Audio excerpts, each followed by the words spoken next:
Yo, pag-aralan naman natin ngayon ang paboritong anak ni Moontoon, walang iba kundi si Valentina na laging naninerf pero may kasamang buff kaya hanggang ngayon sobrang OP pa rin. Tignan nyo yung unang nerf sa kanya, hindi na daw nagpa-priority ng hero yung skill 2 niya.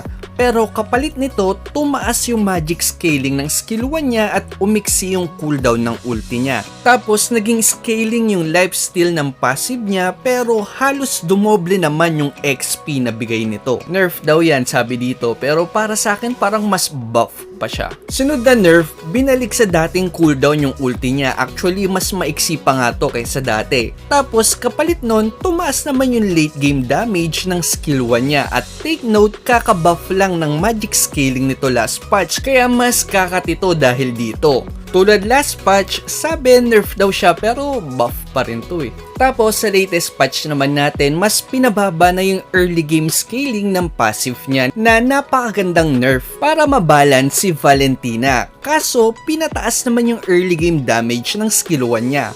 Bakit big deal to? Kasi pagdating mo ng level 2 dahil nare-reset ng skill 2 yung cooldown ng skill 1 mo, yung buff sa skill 1 na yan magiging doble yung epekto kasi 2 beses mo nang magagamit yung skill 1 mo. Kaya hindi ka na talaga magtataka kung bakit top 1 pagdating sa ban rate si Valentina kahit na lagi daw siyang naninerf. Actually, sa sobrang OP ng kit ni Valentina, siya lang yung nag-iisang mage na ginagamit din sa XP lane ng MPL. Napapaisip ka ba, bakit kinukonsider si Valentina sa XP lane?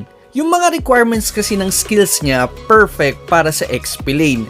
Kailangan mo lang mag-adjust ng konti pagdating sa build na ipapaliwanag ko naman mamaya. Punta muna tayo sa passive niya. May dalawang epekto. Una, tuwing nababawasan mo yung buhay ng enemy hero, nakakakuha ka ng XP. Dahil sa requirements nito, hindi mo masyadong matitake advantage to sa gold lane kasi kadalasan marksman yung mga magiging kalane mo doon na napaka-safe maglaro to the point na pag nalulugi sila, tumatambay lang sila sa tore o sa bush para di sila maharas. Sa mid naman, sakto lang pero dahil mage din yung kalaban mo doon, malamang long range din siya katulad mo. Hindi katulad sa XP lane na sure kang short range lang yung magiging kalaban mo. Kaya magagamit mo talaga yung pagiging long range mo para mag-deal ng damage sa kalaban at makakuha ng libreng XP. Yung pangalawang effect naman ng passive niya, makakuha ka ng lifesteal para sa basic attack at skills mo. At hindi lang to basta-basta lifesteal at spell vamp.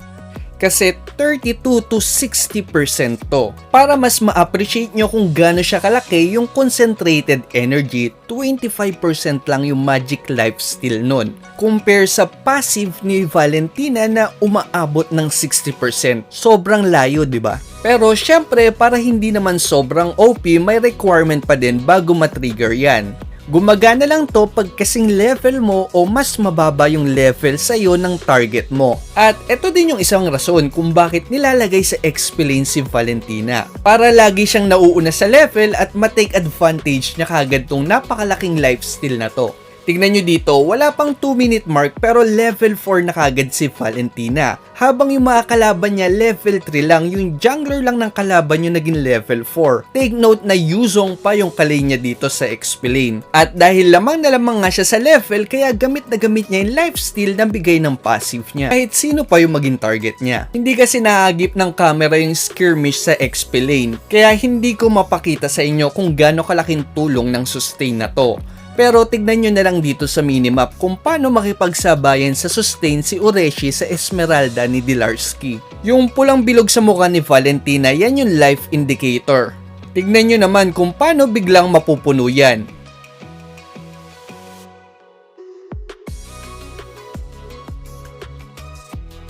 Imagine, Esmeralda at saka Yuzong yung mga nakakalinya pero nagiging successful. Napapaisip ka ba kung bakit? Hindi lang kasi sa sustain nag-e-excel si Valentina. Mataas din yung magic burst niya. Take note, ang keyword dito ay magic burst. Bakit big deal to? Normally kasi yung mga tank or yung kanin mo sa XP lane, bumubuo sila ng dominance ice bilang first or second item nila para masolusyonan yung sustain ng kalaban at yung damage nito. Kaso, physical defense yung bigay ng dominance ice at magic damage naman si Valentina. Kaya mamimili ngayon yung kalaban kung magdo-dominance ice ba muna sila para mapigilan yung sustain ng team nyo, kaso magsasuffer sila sa napakakating damage ni Valentina sa mid-game, o magma-magic defense sila pero lalamang ka naman sa sustain.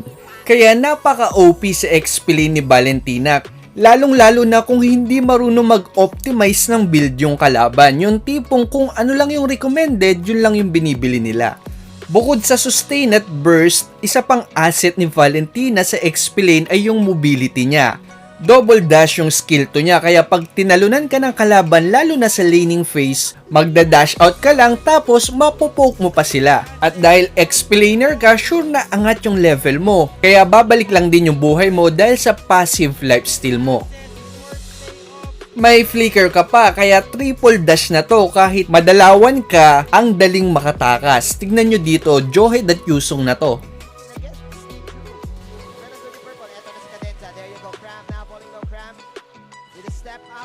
At syempre, dahil sa nauuso na naman sila Yuzong, Eve at iba pang hero na may malaking impact yung ulti, ang lakas pang counter-engage ni Valentina ngayon. Parang yung nangyari sa NXPE versus TNC. Lagi lang kinokopya nung Valentina yung ulti ni Yuzong, kaya ang nangyayari, NXPE pa yung nasusone out nila.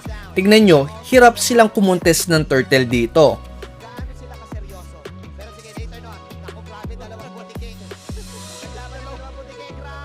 Tapos dito naman tignan nyo, nauna pang mag-transform si Cram para i-zone out yung NXPE at makapag-push sila.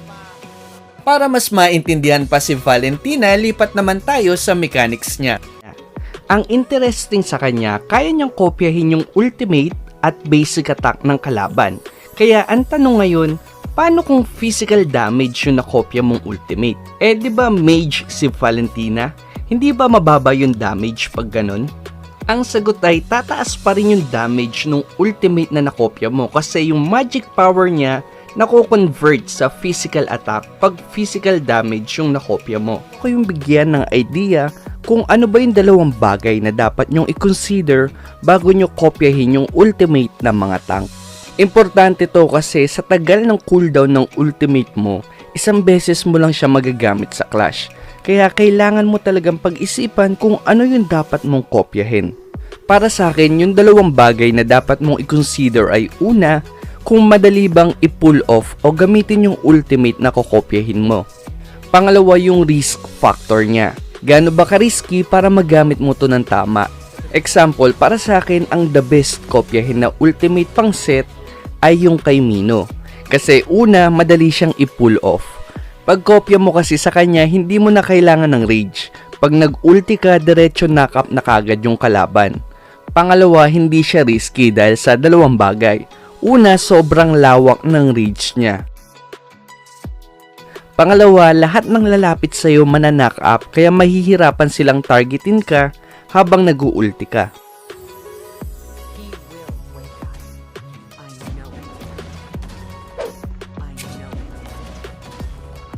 Sobrang kabaliktaran naman nito ng ulti ni Tigreal. Mahirap siyang i-pull off kasi una dapat malapit ka sa kalaban para mahigop mo sila. Pangalawa, channeling yung skill. Ibig sabihin, habang kinakast mo to, free hit yung kalaban sa'yo. Pwede nilang cancelin yung ulti mo o kaya pwede ka nilang i-burst. Diba, napaka-high risk ng pagkopya ng ulti ni Tigreal. Napapaisip ka siguro, bakit? Pwede ka naman mag-ulti flicker ah. Tama ka naman dyan, kaso magawa mo man yung ulti flicker na yan, nasa harap ka pa rin ng kalaban. Hinahayaan mo pa rin silang maka-free hit sa'yo at napaka-risky pa rin yan. Ipapaalala ko lang din sa'yo na kamukha mo lang si Tigreal pero hindi mo siya kasing kunat. At sa mga high rank matches, yung ganyang kaliit na opening, pwede nyong ikatalo yan. Pero syempre, situational pa rin naman lahat ng bagay sa Mobile Legends. Kung tingin nyo yun yung kailangan ng pagkakataon na yun, edi go lang. Binibigyan ko lang kayo ng idea ng mga bagay na dapat nyong i-consider para alam nyo yung options nyo pagdating ng clutch moments. Ngayon, papaliwanag ko muna yung risk factor ng pagkopya sa ultimate ng mga tank at kung kailan ba sila magandang gawin. Unahin natin yung ulti ni Akai. May dalawang strong points sa pagkopya ng ulti ni Akai. Una, dahil may double dash ka, napakadali lang pumesto para sa magandang ulti. Pangalawa, dahil continuous damage yung ulti ni Akai, continuous din yung HP restore na makukuha mo galing sa passive mo. Pagdating naman sa risk factor, ang problema lang dito, syempre para maipit mo yung kalaban, kailangan mong lumapit sa kalaban. At dahil dyan, may chance pa rin na ma-free hit ka. Pero ang kagandahan dito dahil sa continuous HP restore mo, malaki pa rin yung chance na makasurvive ka. Ito nga pala yung raffle natin today. Kung bago ka lang sa channel natin, namimigay ako ng epic skin, emote, name change card at saka starlight kada mag-upload ako ng video. Ang kailangan nyo lang gawin ay mag-subscribe, i-like tong video to at mag-share ka ng tips or experience mo na connected sa topic natin. Para to sa mga subscriber natin na nag-uumpisa pa lang at gusto pang matuto. Lahat ng comments dito ira-raffle ko sa susunod na video. Ito na muna yung raffle natin ngayon. Ang mapapanalunan mo ay PM mo lang yung Facebook page natin para sa premyo mo. Good luck sa susunod na raffle.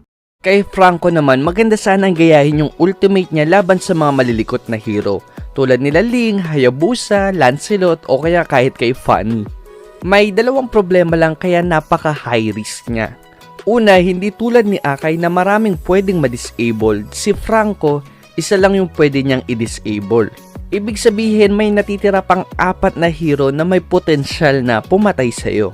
Pangalawa, kahit nakakakuha ka ng continuous HP restore sa ulti ni Franco, ang problema dito, channeling siya. Ibig sabihin hindi ka pwedeng umalis sa pwesto mo habang ginagamit mo to. Bukod pa dito, napaka-exceed din ng casting range nito. Kaya talagang ma-free hit ka ng kalaban pag ginamit mo to nang hindi kinukonsider yung sitwasyon. Okay din kopyahin nyo kay Atlas kasi madali ka lang makakapwesto dahil sa double dash mo. At saka low risk din siya kasi hindi mo kailangan tumambay ng matagal sa harap ng kalaban. Okay din sana yung kay Kufra kaso ang problema dito napaka-situational niya. Kasi kahit makapwesto ka na maayos gamit yung double dash mo, kung di kayo malapit sa pader, hindi mo mai-stun yung kalaban. Ang problema naman sa ulti ni Gatot, kahit hindi siya channeling at saka napakalaki ng range niya, napakahirap niya namang patamain kasi nakikita ng kalaban yung mark, kaya madali lang silang nakakailag. Tapos sadly, hindi mo rin nakokopya yung passive niya na dagdag sustain sana. Nakokopya mo naman yung passive ni Baksha na anti-sustain pag ginaya mo yung ulti niya. Kaso ang problema dito, high risk din siya. Kasi kailangan mong lumapit sa kalaban para sure na matapakan nila yung ulti mo. Ang kagandahan lang dito, may continuous HP restore din siya. Kaso dahil mababa lang naman yung damage ng ulti mo, mababa lang din yung HP restore. Speaking of HP restore, yung ulti naman ni Beleric yung isa sa mga pinakamagandang source ng crowd control at HP restore. Kaso sadly, hindi rin gumagana yung passive niya na back damage. Yung ulti naman ni Grak, maganda siyang source ng knock-up. Alam naman natin kung gaano ka-importante yung knock-up kasi sobrang dami nitong skills na kayang cancelin. Tulad ng ulti ni Claude, Akai o kaya bouncing ball ni Kufra. Napakaganda namang kopyahin ng ulti ni Ruby kasi ang taas ng outplay potential nito lalong-lalo na kung naka-flicker ka. Low risk din to kasi hindi mo naman kailangan dumikit sa kalaban. Isa pang low risk pero solid na crowd control ay yung ulti ni Lolita. Hindi mo na nga kailangan lumapit sa kalaban, mai-slow pa sila pag sinubukan nilang lumapit sa'yo. Ang maganda pa dito, may stun pa siya sa dulo, kaya napaka-solid talaga. Umpisahan natin sa mga basic attack base na ultimate, tulad ng kay Claude, Badang at saka 1-1. Dahil wala ka namang Golden Staff at saka Demon Hunter Sword, huwag kayo masyadong mag-expect na mataas yung damage ng ulti nyo lalong-lalo na sa late game. Pero good source pa rin sila ng HP restore dahil sa passive mo. At saka ang maganda din dito, nakukuha mo din yung anti-CC at shield ni Badang. Tapos hindi mo na kailangan kumpletuhin yung mark kay 1-1. Pwedeng diretso ulti ka na lang kagad. At saka nakokopya mo din yung dash kada basic attack ni 1-1. Punta naman tayo sa mga hero na nagpapalit ng anyo. Unahin natin yung kay Selena. Makaka full combo ka naman kaso minsan bitin lang sa oras. At saka nawawala din yung traps pag nawala na yung ultimate mo. Solid din kopyahin yung kay Hanzo kasi hindi mo na kailangang isipin yung Demon Blood. Naka-ulti ka lang sa loob ng 12 seconds.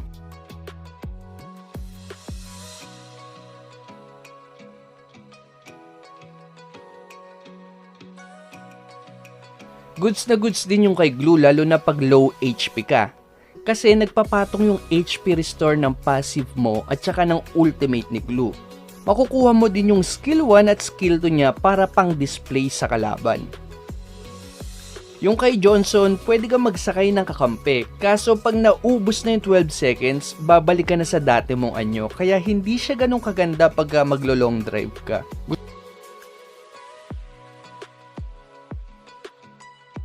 Okay din yung kay Yusong kasi bukod sa lahat ng skills na kukuha mo, pati yung passive niya na HP restore na kukuha mo din. Sadly, kay Lapu-Lapu nakukuha mo yung mga skills niya pero hindi yung shield ng passive niya.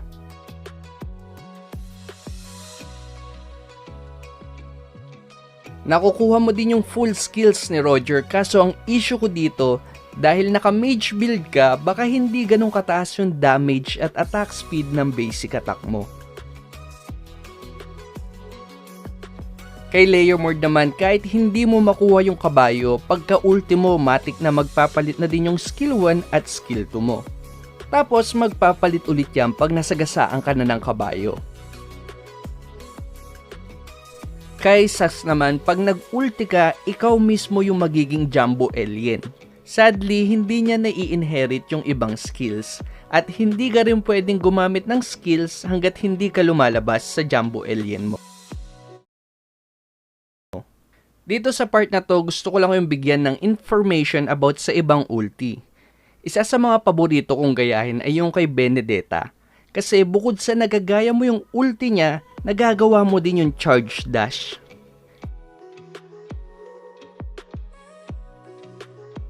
Kay Kagura naman, hawak niya man yung payong o hindi, yun yung overturn yung lagi mong makukuha sa kanya. Huwag ka masyadong mag-expect ng mataas na damage pag ginaya mo yung ulti ni Amon. Kasi base yan sa shards mo at sa shards sa sahig. Ang kagandahan lang dito, magko-camouflage ka pa rin after mo mag-ulti. Same din kay Eudora, hindi rin ganun kataas yung magiging damage niyan. Kasi wala ka namang way para mag-produce ng passive niya na superconductor. Sama mo na din yung negative magic defense galing sa skill 2. Yung kay Valir naman, purify lang siya tapos may pampazoom out ng screen.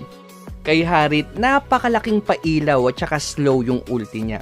Pero pwede mo namang utuin yung kalaban kasi double dash naman talaga yung skill 2 ni Valentina. Pang troll lang kumbaga. Kay Lilia, makukuha mo yung HP restore o yung tinatawag nilang previous state mo.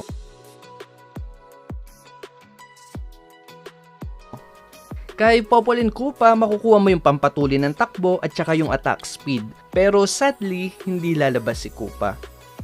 Kay Nathan naman, gumagana yung reverse clone at saka yung switch pero walang 50% cooldown reduction. Kay Angela, masasaniban mo yung kakampi mo at saka makakapagbigay ka ng shield. Pero pagtapos nun, kailangan mo na lumabas para makagamit ng skill. Kay Gusion, double dash. Pero hindi nare-reset yung skills mo.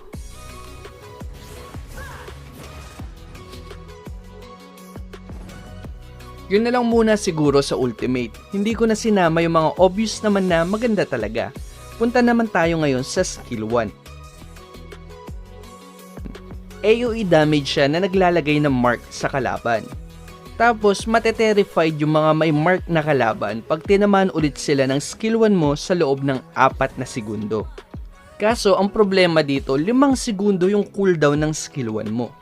Kaya dito napapasok yung tulong ng skill 2 mo. Yung skill 2, dash siya tapos titira ka din ng 3 shadow bolts. Tuwing tatama yung shadow bolt sa kalaban, mababawasan yung cooldown ng skill 1 mo. Ang maganda pa dito, 2 beses mo siyang pwedeng i-cast. Kaya tulad ng sabi ko kanina, magandang combo talaga siya sa skill 1 mo. Pagdating sa spell, para sa akin, importante pa rin talaga yung flicker kahit na may 2 dash ka na. Marami kasi talagang skills na binabagayan yung flicker, lalong-lalo na yung mga skills na pang set.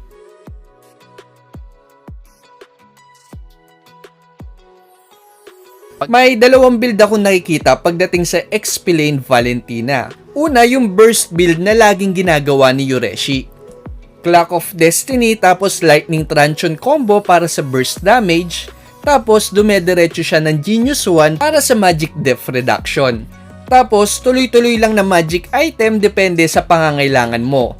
Yung isang build naman, cooldown sustain, kung saan mag-enchanted talisman ka para sa mana tapos cooldown reduction. Saka na ngayon mag-Genius 1 para sa magic armor reduction at gamit na gamit din kasi to dahil sa skill 2 mo. Tapos saka na mag-Oracle para mas tumaas yung sustain na bigay ng passive mo.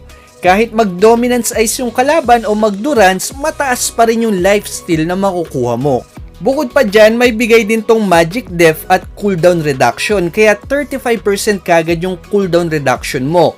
10% sa Oracle, 20% sa Enchanted Talisman, tapos 5 naman sa Mage Emblem.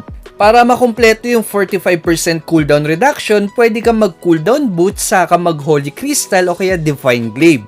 O kaya naman, pwede ka rin mag-Tough Boots.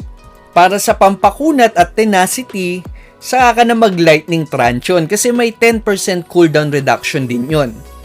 Pagdating naman sa emblem, mystery siya para mas matuling ka makabuo. O kaya Impure Rage para sa mana regen at syempre tank meta tayo ngayon kaya napakakatidin niyan pagdating ng late game.